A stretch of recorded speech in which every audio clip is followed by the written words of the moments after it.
Hyderabad Apollo hospital doctor ఇప్పుడు crazy heroine. అందానికి అందం, టాలెంట్ కు టాలెంట్. హైదరాబాద్ అపోలో హాస్పిటల్లో డాక్టర్ గా పనిచేసిన ఒక అమ్మాయి ఇప్పుడు టాలీవుడ్ లో క్రేజీ హీరోయిన్ గా మారిపోయింది. ఆమె ఎవరో కాదు, కామాక్షి భాస్కర్ లా. తక్కువ సినిమాలే చేసినా తన టాలెంట్ తో అందరి దృష్టిని ఆకర్షిస్తుంది. చాలా మందికి తెలియని విషయం ఏంటంటే కామాక్షి ఒకప్పుడు డాక్టర్. అవును, మీరు విన్నది నిజమే. సినిమా రంగంలోకి రాకముందు ఆమె వైద్యురాలు. చైనాలో ఎంబీబీఎస్ పూర్తి చేసి హైదరాబాద్ లోని అపోలో హాస్పిటల్లో కొంతకాలం ప్రాక్టీస్ చేస్తుంది. కానీ నటనపై ఉన్న ప్రేమ ఆమెను సినిమా రంగం వైపు నడిపించింది. 2019లో ప్రియురాలు సినిమాతో టాలీవుడ్ లోకి అడుగుపెట్టిన కామాక్షికి 2021లో వచ్చిన మా ఊరి పొలిమేర సినిమాతో మంచి గుర్తింపు వచ్చింది. ఆ తర్వాత పొలిమేర 2లో లక్ష్మి పాత్రలో ఆమె నటనకు విమర్శకుల ప్రశంసలు లభించాయి. ఈ సినిమాలో అద్భుతమైన నటనకు గాను 2024లో న్యూఢిల్లీలో జరిగిన 14వ దాదా సాహెబ్ ఫాల్కే ఫిలిం ఫెస్టివల్ లో ఉత్తమ నటిగా అవార్డు గెలుచుకుంది.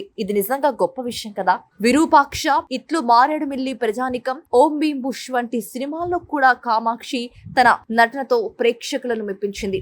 అంతేకాదు ఝాన్సీ, సైతాన్, దూత లాంటి వెబ్ సిరీస్ లలో కూడా నటించి మెప్పించింది. హారర్, థ్రిల్లర్, కామెడీ ఇలా అన్ని రకాల పాత్రల్లో తన ప్రత్యేకతను చాటుతుంది కామాక్షి. 2018లో మిస్ తెలంగాణ కిరీటాన్ని గెలుచుకొని మిస్ ఇండియా పోటీలో ఫైనల్స్ కు చేరుకుంది. ప్రస్తుతం కామాక్షి పొలిమేర 3తో పాటు మరికొన్ని ప్రాజెక్టులో నటిస్తూ బిజీగా ఉంది. తన గ్లామరస్ ఫోటో షూట్లతో సోషల్ మీడియాలో కూడా హీట్ పెంచుతుంది. అందుకే అభిమానులు ఆమెను ముద్దుగా క్వీన్ ఆఫ్ హారర్ థ్రిల్లర్స్ అని పిలుచుకుంటున్నారు. కామాక్షి భాస్కర్ల నిజంగా ఒక స్ఫూర్తిదాయకమైన వ్యక్తి.